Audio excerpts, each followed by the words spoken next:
We find ourselves gathered here today to not only honour those who have fought, but rather in a state of self-reflection. Self-reflection for how ourselves, our families and our nation can be irrevocably shaped by the process of war. This feeling of introspection is no more poignant than who I am currently, a 17-year-old male. Although 20 was technically considered the minimum age to enlist in the New Zealand Army in 1914, a lack of any birth certificates meant that I, along with approximately 250,000 men throughout the British Empire, could enlist in the army while still being a teenager.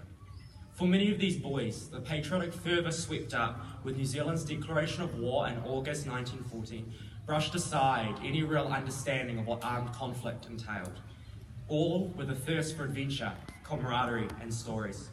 It is understandable that for the Kiwi-born teenager in 1940, who on average travelled less than 50 kilometres from their place of birth in their entire lifetime, the promise of thrilling encounters in exotic lands was an all too irresistible temptation.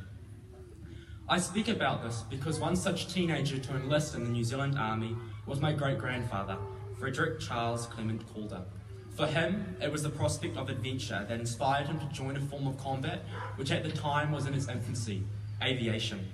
As New Zealand did not have an air force of its own, my great-grandfather travelled all the way to England and completed flight training at his own expense to become a pilot in early 1915.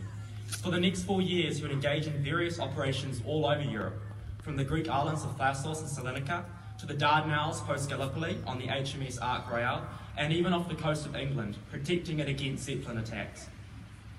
By the war's conclusion, he had attained the rank of flight lieutenant, honourably discharged, remarkable considering the average life expectancy for a pilot was a mere 11 days.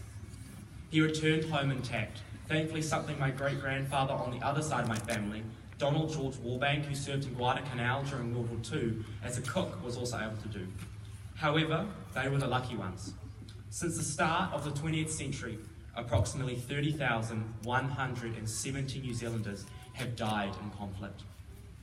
The Gallipoli campaign would ultimately fail to achieve the objectives it set out to do, and although the death toll was horrendously high, it was by no means the costliest toll we would pay.